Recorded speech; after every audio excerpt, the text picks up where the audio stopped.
What do you think of Pence? Well, I think Pence. So, do you remember the huge gaffe, like the horrible mistake that Mike Pence made as vice president since he's been on the job? Do you remember the stupid thing he did?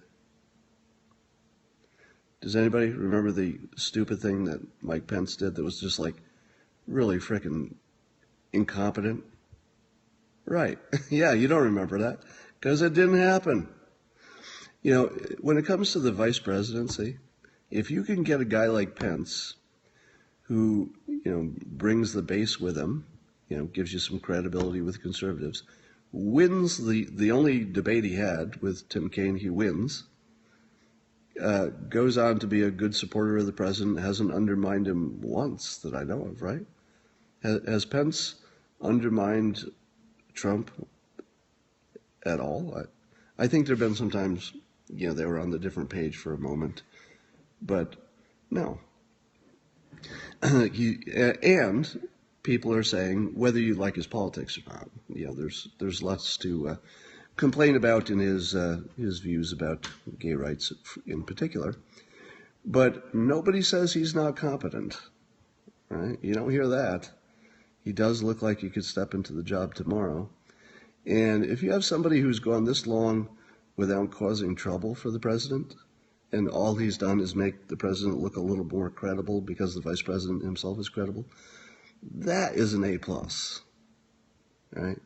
Because I don't know what you expect from a vice president, but to me it looks like Pence is A++ for vice presidenting, which is different from me saying I would agree with, Pence's preferred policies or anything like that.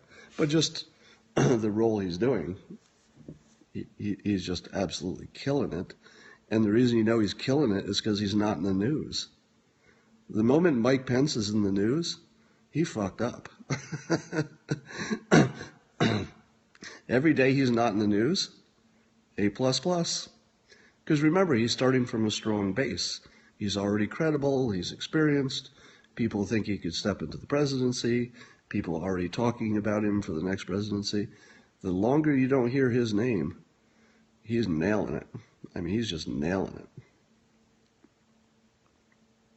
No one handles the media better than Pence. I have to say, the first time I heard him talking publicly during the campaign, that was my first reaction. It's like, whoa, he can talk in public better than just about anybody can talk in public. I'm talking about Mike Pence. He was a radio personality, and you see that come through. I don't know. I mean, he danced around all the gotcha questions. Yeah, I mean, he is really strong as a politician, I will say that. Don't agree with all of his opinions, but as a politician, he is really strong.